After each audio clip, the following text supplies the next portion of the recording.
ஏண்டா அவ என்ன கேட்கிறா?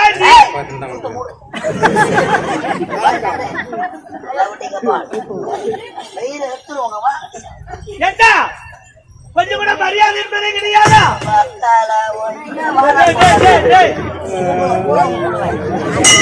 நாராயணா நாராயணமா உங்க அம்மா பேராயணமா